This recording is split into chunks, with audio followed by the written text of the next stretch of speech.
Usa kaming gabi mga angkol o mga ante. Tugutin na sabgon ninyo nga mga na sa tagkatahuran karong nga rosa. Kumusta naman ang atong mga angkol at mga ante sa gabing ito?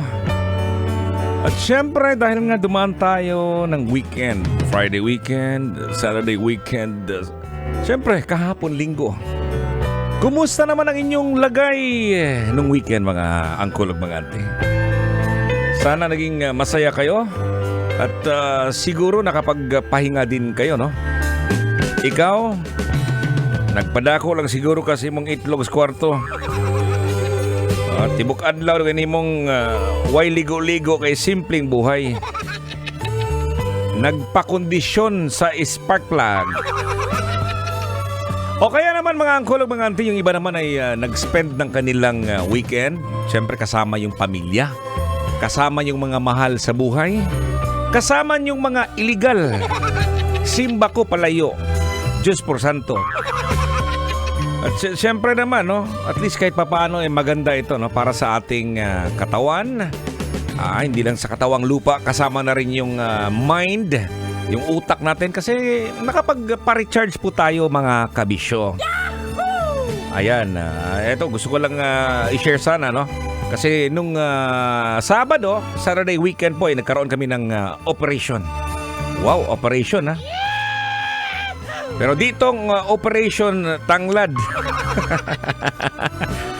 Pag mingon mong gugag operation tanglad, nakadumdum na ko sa probinsya. Operation tanglad, operation manglili ba katanglaran ba? Pastilan.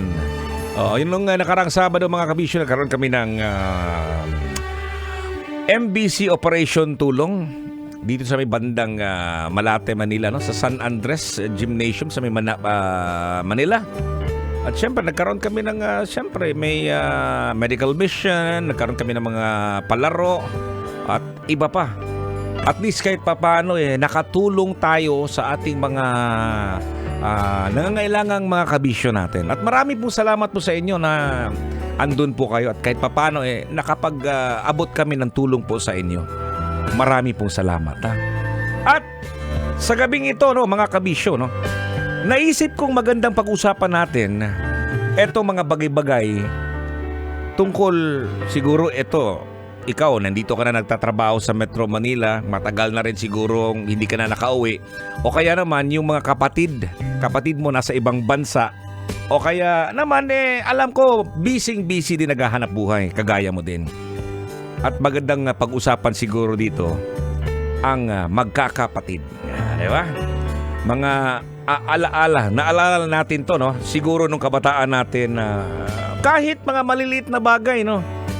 Mga magkakapatid nag-aaway. Mag-aaway na taod-taod, magmigo na sab. Sos ko, lamig yung kayong panglusiyon, yun ang kigol. Naalala ko lang nung bata pa kami, nung magkakapatid. Ako, bata pa ron. At dahil nga, 4 kami magkakapatid, ako yung bunso. Oo, pag sinabi mong bunso ka, akala nyo, pag bunso, ikaw yung palangga. Oo, palangga ka siguro, no, in the sense, pag nandyan yung mga magulang mo. Pero pag wala yung mga magulang mo, nako! Dapat matakot ka na pagkasama mo yung mga elder mong kapatid. Sigurado, ikaw manghugas ng plato. Ikaw yung magluto. Ikaw yung suguon ba? Wala kang magawa kasi ikaw yung bunso eh. Kapag dating ng magulang, imo ding isumbong. Sila nang malusian skigol. Kay gidaog-daog man ang kamanghuran. Marami po tayong mga naalala niyan, no? Mga kabisyo. Kaya naisip ko, maganda sigurong pag-usapan natin ang kahalagahan ng magandang pakikitungo sa ating mga magkakapatid, no?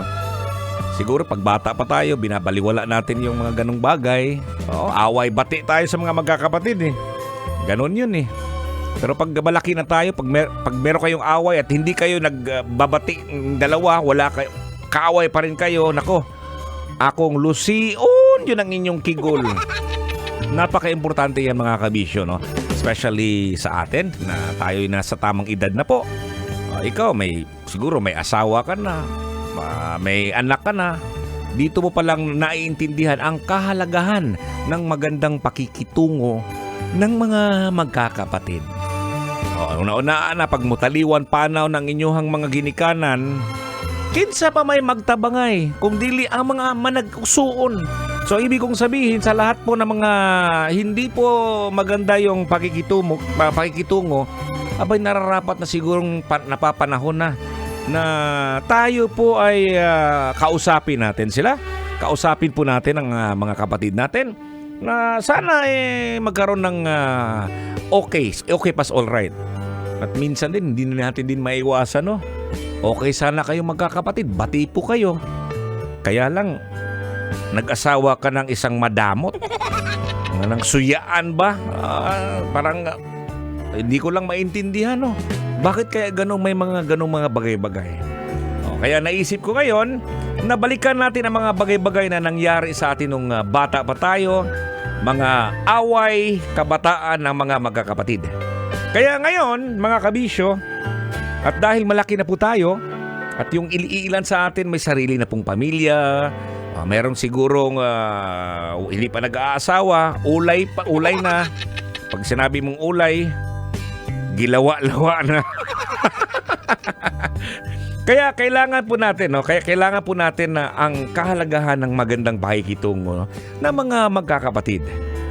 Eto nga, no? Sabi nga dito, ang magandang pakikitungo ng mga magkakapatid ay may malaking kahalagahan sa pagbuo ng masigla at maayos na pamilyang samahan. Nabanggit ko kanina, kinsa may magtinabangay. O ay laing magtinabangay, inikagulang nato. Ang utabang nimo ang imurag yung kaugling igsuon. Siguro may mga nabalitaan tayo na may mga hindi bati na mga magkakapatid at sana naman ay magiging okay pas all right sa darating na panahon. Hindi man agad-agad pero sa darating na panahon yan. Mamaya po, babanggitin natin, no, ang ilang mga dahilan kung bakit mahalaga ang magandang ugnayan sa pagitan ng mga kapatid. Pero bago po yan, ayan, like muna at follow po ang aking fan page, no, Totoy Bato Official. Gusto ko masagot ninyo ito at mag-comment. Ayan, mag-comment. Ang nilagay ko po doon sa aking fan page. Ano-anong mga bagay na madalas pinag-aawayan ng batang magkakapatid? Napakasimple yan. Sige nga, no? Try nyo nga, no? Huna-huna, no? Try to recall yung mga bagay-bagay na kayo po'y madalas nag-aaway ng yung mga magkakapatid. Ito, babanggitin ko lang. Madalas nag-aaway kasi wala yung magulang mo. Ikaw yung bunso. Ikaw yung maghugas ng plato. Giatay ko na. Diba? So, ganun lang yan mga kabisyo. At again, no, magandang gabi po sa lahat ng mga nakatutok sa atin na nasa lansangan pa rin ngayon. Ikaw manong driver, may pasahero ka ngayon, no? Taxi driver, grab driver, Lala Move driver, at ano pang mga klaseng trabaho na nasa lansangan. Yung mga nasa loob po ng bahay, siguro mga nasa opisina, mga security guard, yan, mga PSG, ayan, mga police sa gate din. Hello din sa inyo. Marami pong salamat na kayo po'y natuntun po dito sa ating bagong programa natin. Ang programa natin siguro pangalan ani ay Tutoy na Love. Ikaw ko nakatutoy, si Auntie Sad nakatutoy, kitang tanan mututoy. Ayan, mamaya po ang ating FB Live po sa Love Radio Manila. Abangan nyo po yan. At sa Love Radio Manila page. So bago po yan, back to the music muna tayo. Kasama nyo pa rin si Totoy Bato. May gabi, amping dia, call, auntie.